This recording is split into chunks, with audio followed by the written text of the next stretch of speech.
ونصلي ونسلم على رسوله النبي الأمين المكين الحنين الكريم الرؤوف الرحيم. أما بعد فأعوذ بالله من الشيطان الرجيم. بسم الله الرحمن الرحيم. قل هو الله أحد صدق الله مولانا العظيم.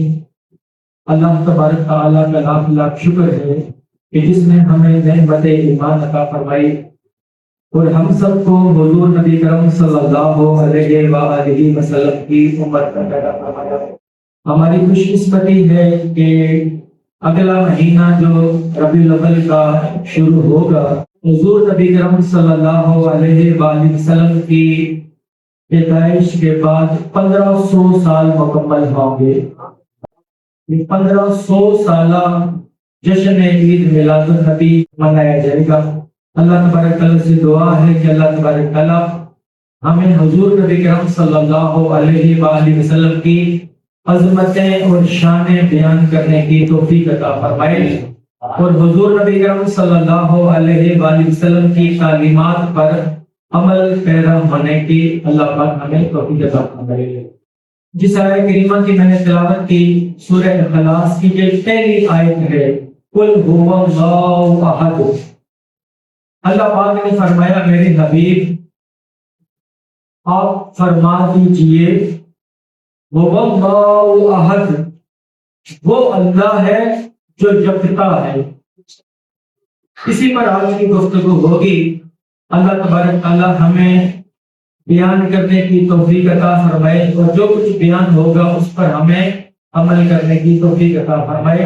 سب سے پہلے اللہ تبارک تعالیٰ نے اپنے حبیب سے فرمایا میرے حبیب آپ فرما دیں قل هو اللہ احد، وہ اللہ ایک ہے.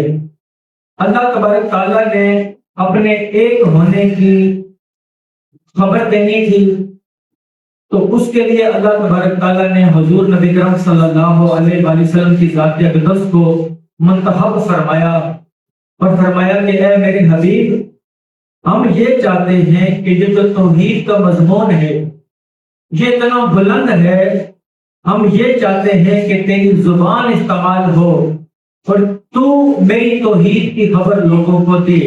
میں نے ایک ہونے کا مضمون جو بیان کروانا ہے محبوب میں چاہتا ہوں کہ تیری زبان سے ادا ہو تاکہ میں نے تیری امت کے جو لوگ ہیں ان کو ایمان سے بہرہور کرنا ہے. تو حضور نبی کرم صلی اللہ علیہ وآلہ وسلم کی جو ذات اقدس ہے وہ برہان ناطق ہے. کیا میں نے بولا برہان ناطق، نون الف تو قاف ناطق نطق سے، نطق زبان کو کہتے ہیں اور برہان کہتے ہیں کہ جو دلیل ایسی ہو جس کو رد نہ کیا جا سکے، دلیل قاطع واضح دلیل اس کو برہان کہتے ہیں. مطلب ہے کہ ایسی دلیل ہو جس سے مسئلے کو واضح طور پر بیان کر دیا جائے اور شکوک و شبہات کی گنجائش نہ رہے، اسے برہان کہتے ہیں. اور ناطق چونکہ آپ نے بیان کرنا ہے تو اللہ تبارک تعالیٰ نے حضور نبی کرم صلی اللہ علیہ وآلہ وسلم کی زبان اقدس سے اپنے ایک ہونے کی خبر لوگوں تک پہنچائی. اب سمجھنے کی یہ بات ہے کہ جو لوگ حضور نبی کرم صلی اللہ علیہ وآلہ وسلم کے ذریعے کو، آپ کے وسیلے کو، آپ کے واسطے کو اہمیت نہیں دیتے انہیں سمجھنا چاہیے کہ اللہ تبارک تعالیٰ اپنی توحید کی خبر جب دے رہے ہیں تو اللہ تبارک تعالیٰ نے ڈائریکٹ نہیں فرمایا کہ لوگوں میں ایک ہوں. اپنی خبر دی تو حضور نبی کرم صلی اللہ علیہ وسلم کو فرمایا قل میرے محبوب آپ فرما دیں هو اللہ احد، وہ جو اللہ کی ذات ہے وہ ایک ہے. اب بعض اوقات لوگ یہ سمجھتے ہیں کہ ہم اپنی ذاتی تحقیق کی بنیاد پر ہم اللہ تبارک تعالیٰ کو جان لیں، اللہ تبارک تعالیٰ کی ذات کو پہچان لیں. اب جو بندہ اپنی ریسرچ کرتا ہے، اپنی تحقیق کرتے کرتے کرتے اگر وہ اللہ تبارک تعالیٰ کی ذات تک پہنچ بھی جائے تو اسے علم وحدانیت کہتے ہیں، عقیدہ توحید نہیں کہتے. علم وحدانیت، کسی کو واحد ماننا، اللہ کو ایک ماننے کو علم وحدانیت کہتے ہیں. یہ عقیدہ توحید نہیں. تو عقیدہ توحید کیا ہوتا ہے؟ عقیدہ توحید یہ ہے کہ نبی کی زبان سے سن کر اللہ تبارک تعالیٰ کے ایک ہونے کو مان لے، اسے عقیدہ توحید کہتے ہیں۔ جو بندہ حضور نبی کرم صلی اللہ علیہ وسلم کی زبان اقدس سے سن کر اللہ تبارک تعالیٰ کا ایک ہونا مان لے گا، اللہ پاک اس کو ایمان کی دولت عطا فرما دے۔ اور ایک شخص اگر خود کوشش کرے اللہ تبارک تعالیٰ کی ذات تک پہنچنے کے لیے، تو وہ اللہ پاک کو جان بھی لے تو اسے وحدانیت کہتے ہیں، عقیدہ توحید نہیں کہتے۔ حضرت ابراہیم علیہ السلام کے زمانے میں سوچ پیدا ہو گئی تھی کہ اس کائنات کو چلانے والا کون ہے، اس کائنات کا مالک کون ہے، اس کائنات کا خالق کون ہے۔ تو لوگوں نے جب تحقیق کی، ریسرچ کی، تو کوئی سمجھا جو سورج یہ خدا ہے، تو وہ سورج کی عبادت کرنے لگے۔ کسی نے یہ جانا کہ یہ جو چاند ہے ممکن ہے یہ ہمارا خدا ہے، اس کی عبادت شروع کر دی۔ کسی نے ستارے کو دیکھا تو یہ سمجھا کہ شاید یہ رب ہے، اس کی عبادت شروع کر دی۔ تو اللہ تبارک تعالیٰ نے اس زمانے میں حضرت ابراہیم علیہ السلام کو مبعوث فرمایا۔ پھر تو میں نے کہا سورج کو، چاند کو، ستاروں کو، اسے مظاہر فطرت کہتے ہیں۔ اللہ تبارک تعالیٰ نے جو قدرتی مناظر بنائے، فطرت کے نظارے، تو وہ جو قدرتی مناظر تھے انہیں دیکھ کر وہ رب سمجھنے لگ گئے، ان کی عبادت شروع کر دی۔ تو اللہ تبارک تعالیٰ نے جب ابراہیم علیہ السلام کو بھیجا تو ابراہیم علیہ السلام نے نبوت کا جو علم تھا، نبوت کی جو حکمت تھی، اس کے پیش نظر ایسی دعوت پیش کی کہ لوگ پھر اس رب العزت کو ماننے والے بن گئے۔ اس کا ذکر قرآن مجید میں ہے، فرمایا وَإِذْ قَالَ إِبْرَاهِيمُ لِأَبِيهِ آزَرَ۔ حضرت ابراہیم علیہ السلام نے جب اپنے باپ آزر، حقیقت میں یہ آپ کا چچا تھا، اور محاورے عرب میں چچا کے لیے بھی باپ کا لفظ استعمال ہوتا ہے، یہ میں آگے آؤں گا۔ تو انہوں نے اپنے چچا سے کہا أَتَتَّخِذُ أَصْنَامًا إِلَٰهًا، کیا آپ نے بتوں کو خدا بنا لیا ہے؟ إِنِّي أَرَاكَ وَقَوْمَكَ فِي ضَلَالٍ مُبِينٍ، بے شک میں آپ کو اور آپ کی قوم کو دیکھتا ہوں کہ وہ کھلی گمراہی کے اندر پڑے ہوئے ہیں۔ تو ابراہیم علیہ السلام نے جب یہ بات کہی، اور پھر اللہ تبارک تعالیٰ نے فرمایا وَكَذَلِكَ نُرِي إِبْرَاهِيمَ مَلَكُوتَ السَّمَاوَاتِ وَالْأَرْضِ وَلِيَكُونَ مِنَ الْمُوقِنِينَ، اسی طرح ابراہیم علیہ السلام کو اللہ تبارک تعالیٰ نے زمین اور آسمان کی جو بادشاہتیں ہیں ان کی نشانیاں بتا دی تاکہ وہ عین الیقین والوں میں سے ہو جائیں۔ فَلَمَّا جَنَّ عَلَيْهِ اللَّيْلُ رَأَىٰ كَوْكَبًا، جب انہوں نے رات کو ایک ستارہ دیکھا تو کہا ہاذا ربی، تم کہتے ہو کہ یہ رب ہے۔ جب ستارہ نظر آیا تو ابراہیم علیہ السلام نے، چونکہ قوم والے کیا کہتے تھے یہ جو ستارہ ہے یہ رب ہے، تو جب رات کا وقت ہوا تو ابراہیم علیہ السلام نے ستارے کو دیکھا تو کہا کہ کیا تمہارے کہنے کے مطابق یہ میرا رب ہے؟ ہاذا ربی، یہ میرا رب ہے۔ فلما افلا، پھر جب وہ چھپ گیا، قال لا احب الافلین، ابراہیم علیہ السلام نے کہا جو چھپ جائے میں اسے پسند نہیں کرتا، یعنی کہ وہ رب نہیں ہو سکتا جو چھپ جائے۔ رب تو وہ ہوتا ہے جو ہر جگہ موجود ہوتا ہے، ہر ایک کی خبر رکھتا ہے، ہر ایک کو سنتا ہے، ہر ایک کو دیکھتا ہے۔ تو کہا کہ یہ کیسا رب ہے؟ ستارہ جو نظر آ رہا تھا اور وہ ڈوب گیا، چھپ گیا، تو میں چھپ جانے والے کو پسند نہیں کرتا۔ فلما رأى القمر بازغا، پھر جب انہوں نے چاند کو دیکھا چمکتے ہوئے دیکھا، قال ھذا ربی، کہنے لگے کہ تمہاری سوچ کے مطابق یہ میرا رب ہے۔ فلما افلا، پھر جب وہ بھی چھپ گیا، قال لئن لم يهدني ربي لأكونن من القوم الضالين، انہوں نے کہا اگر میرے رب نے مجھے ہدایت نہ دی ہوتی تو میں ضرور گمراہ قوم کی طرح ہو جاتا۔ جس طرح تم گمراہ ہو، تم نے چاند کو اپنا رب بنا لیا ہے، اگر میرے رب نے مجھے ہدایت نہ دی ہوتی تو میں بھی گمراہ قوم کی طرح ہو جاتا۔ پھر قرآن بیان کرتا ہے فلما رأى الشمس بازغة، پھر انہوں نے سورج کو دیکھا چمکتے ہوئے، قال ھذا ربی، تو کہنے لگے تمہاری سوچ کے مطابق یہ میرا رب ہے۔ ھذا اکبر، اور یہ بڑا بھی ہے۔ فلما افلت، پھر جب وہ سورج بھی غروب ہو گیا، چھپ گیا. قال یا قوم، کہنے لگے اے میری قوم، انی بریء مما تشرکون، کہ میں بیزار آ گیا ہوں ان چیزوں سے جس میں تم شرک کرتے ہو، اللہ کا شریک بناتے ہو، میں بیزار آ گیا ہوں. تو ابراہیم علیہ السلام کے زمانے سے ہمیں یہ بات پتہ چلی کہ لوگوں نے اپنی سوچ کے مطابق، اپنی فکر کے مطابق خدا کو تلاش کرنے کی کوشش میں لگ گئے تھے، مگر غلطی کیا کی، انہوں نے اللہ تبارک تعالیٰ کے بھیجے ہوئے پیغمبر کی تعلیمات کو پس پشت ڈال کر خود اپنی ذات کی سطح پر تحقیق کی، اپنی ریسرچ کی. تو اپنی تحقیق اور اپنی ریسرچ کی بنیاد پر وہ گمراہ ٹھہرے. انہوں نے سورج کو، چاند کو اور ستاروں کو، جو حقیقت میں اللہ تبارک تعالیٰ کی تخلیق ہے، اللہ کی کریشن ہے، تو اللہ کی تخلیق کردہ چیزوں کو انہوں نے اللہ کا شریک بنا لیا اور وہ یہ سمجھنے لگے کہ یہ رب ہے.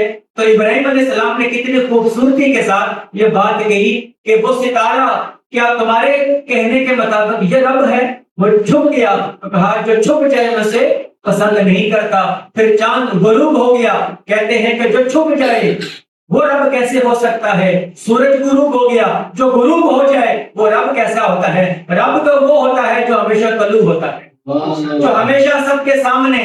رب ہمیشہ وہ سمیع بصیر ہوتا ہے، وہ ہر وقت اپنی مخلوق کو دیکھ بھی رہا ہوتا ہے اور سماعت بھی کر رہا ہوتا ہے. تو یہ ابراہیم علیہ السلام نے ان کے دلائل کو رد کر کے اس خدا وحدانیت کی خبر دی. تو جن لوگوں نے نبی کی بات سن کر اس خدا واحد کو مان لیا وہ کامیاب ہو گئے.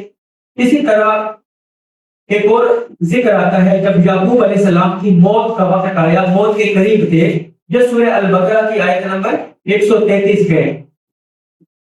قرآن مجید بیان کرتا ہے ام کنتم شہداء، کیا آپ اس وقت موجود تھے؟ وَإِذْ حَضَرَ يَعْقُوبَ الْمَوْتُ، جب یعقوب علیہ السلام کو موت آئی. اِذْ قَالَ لِبَنِيهِ، جب انہوں نے اپنے بیٹوں سے کہا مَا تَعْبُدُونَ مِن بَعْدِي، میرے بعد کس کی عبادت کرو گے؟ اب بتائیں کہ کیا یعقوب علیہ السلام کو نہیں معلوم کہ ان کے بیٹے کس کی عبادت کرتے ہیں؟ اللہ کی عبادت کرتے ہیں، معلوم تھا نا. اب دیکھیں ابراہیم علیہ السلام بھی معلوم کرنا چاہتے تھے کہ میرے بیٹے اپنی تحقیق کی بنیاد پر بات کریں گے یا کیسے بات کریں گے. انہوں نے پوچھا ما تعبدون من بعدی، میرے بعد تم کس کی عبادت کرو گے؟ قالوا، انہوں نے کہا نعبد الہک، ہم آپ کے معبود کی عبادت کریں گے، جس کی آپ عبادت کرتے ہیں ہم اس کی عبادت کریں گے. ٹھیک ہے نا؟ تو مطلب ہے کہ جس رب کی آپ نے خبر دی ہم بھی اسی رب کی عبادت کریں گے. اور پھر آگے کیا کہا وَإِلَٰهَ آبَائِكَ إِبْرَاهِيمَ وَإِسْمَاعِيلَ وَإِسْحَاقَ إِلَٰهًا وَاحِدًا وَنَحْنُ لَهُ مُسْلِمُونَ، اور کہنے لگے اور آپ کے آباء و اجداد ابراہیم، اسماعیل اور اسحاق، ان کا جو رب ہے، جو الہًا واحدہ، وہ جو ایک رب ہے، ہم اس کی عبادت کریں گے. وَنَحْنُ لَهُ مُسْلِمُونَ، اور ہم اسی کی فرما برداری کرنے والے ہیں. آپ نے دیکھا کہ جہاں پر انہوں نے یہ نہیں کہا کہ ہم اللہ کی عبادت کریں گے، انہوں نے کیا کہا کہ جس خدا کی بات آپ نے ہمیں بتائی، جس خدا کی خبر آپ نے ہمیں دی، چونکہ ان کے والد بھی پیغمبر تھے، تو جو پیغمبر نے جس خدا کی خبر دی ہے ہم بھی اسی خدا کی عبادت کریں گے. اور پھر آپ کے آباء و اجداد ابراہیم علیہ السلام اور پھر اسحاق علیہ السلام اور اسماعیل علیہ السلام کی کہ رب کی ہم عبادت کریں گے.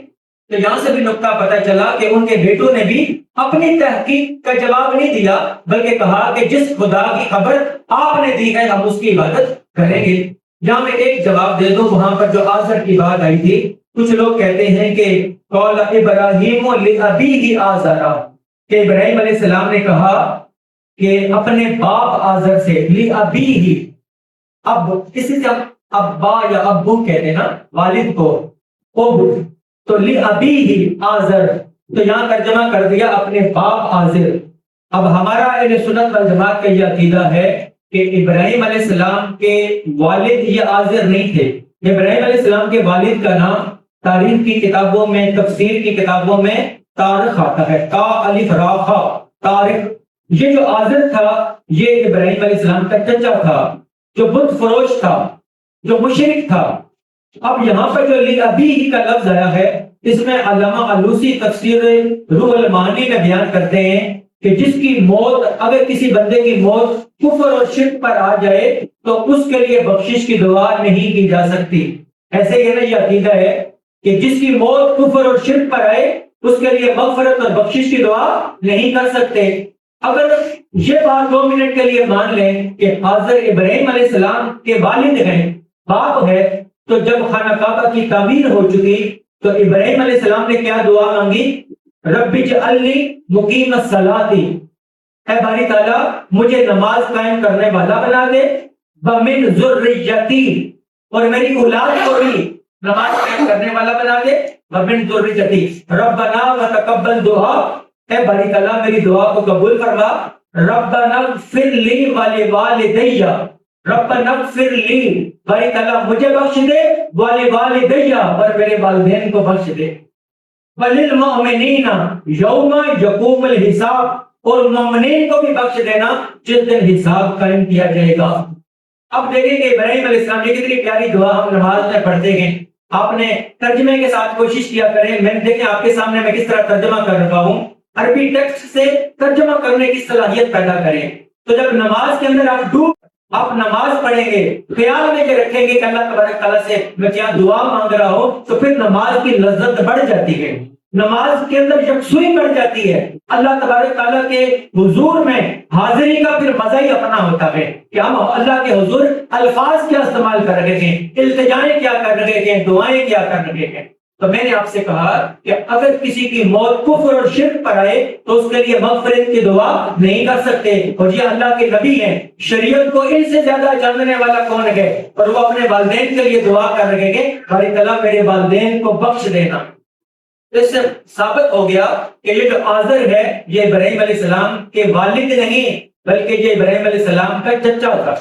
اب ایک اور بات میں قرآن میسج میں جواب دے دوں، کیونکہ یہ جو 2 آیات میں نے آپ کے سامنے رکھی ہیں، ایک ابراہیم علیہ السلام نے اپنے زمانے کے لوگوں کو بتایا کہ سورج، چاند، ستارے یہ رب نہیں ہے بلکہ رب وہ وحدہ لا شریک ہے، اللہ کی ذات ہے۔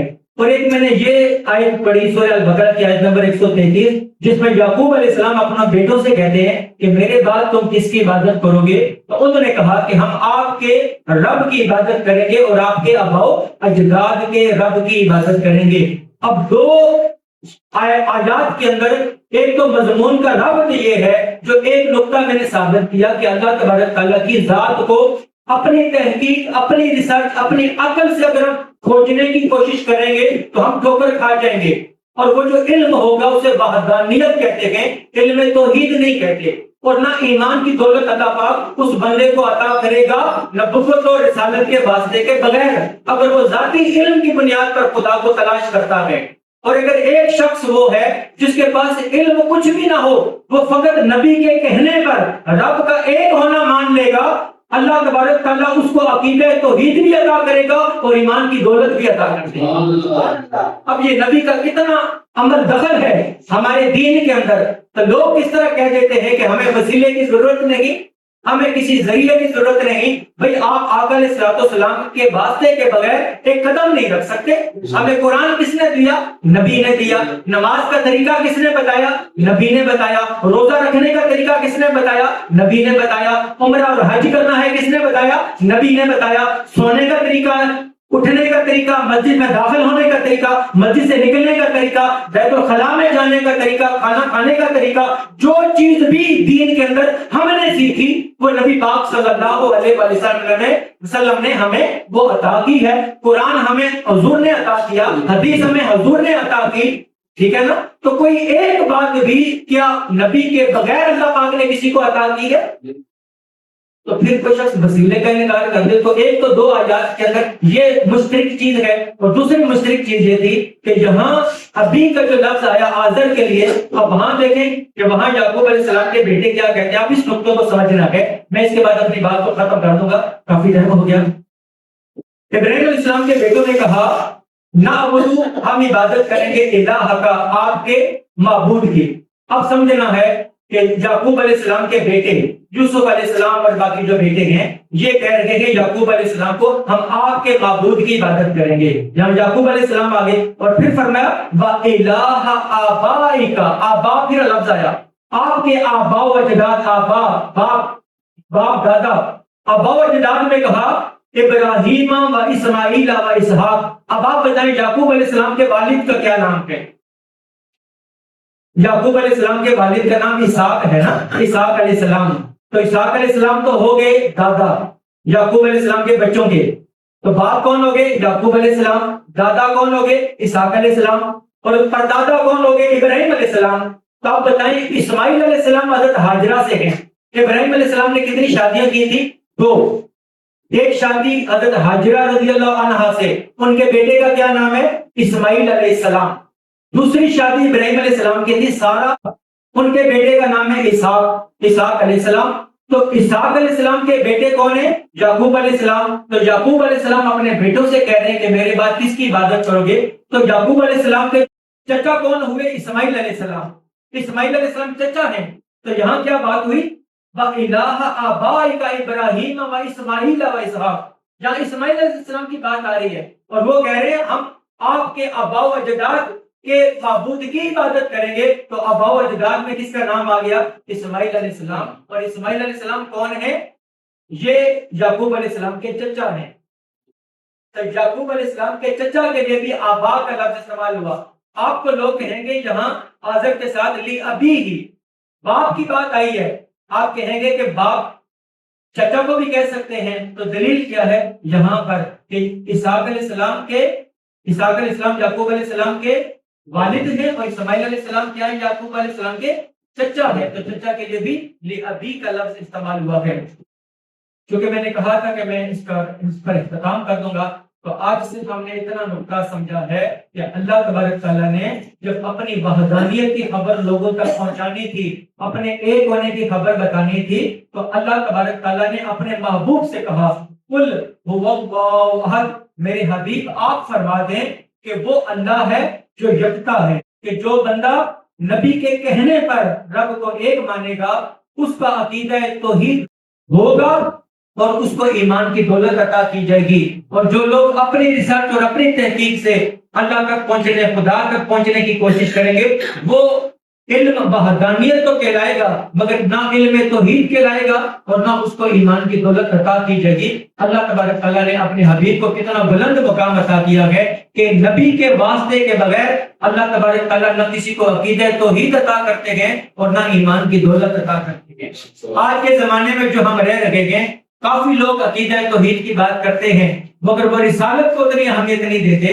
تو آج کی مجلس میں آپ ایک نقطہ سیکھیں گے کہ جب تک آقا علیہ الصلوۃ والسلام کی ذات کو مان کر اللہ کو ہم ایک نہیں مانیں گے تو ہمیں اللہ تبارک تعالیٰ ایمان بھی عطا نہیں کریں گے اور عقیدہ توحید بھی نصیب نہیں ہو سکتا. اللہ تبارک تعالیٰ سے دعا ہے کہ اللہ تبارک تعالیٰ دین اسلام کی تعلیمات پر ہمیں عمل کرنے کی توفیق عطا فرمائے. وما علینا الا البلاغ المبین.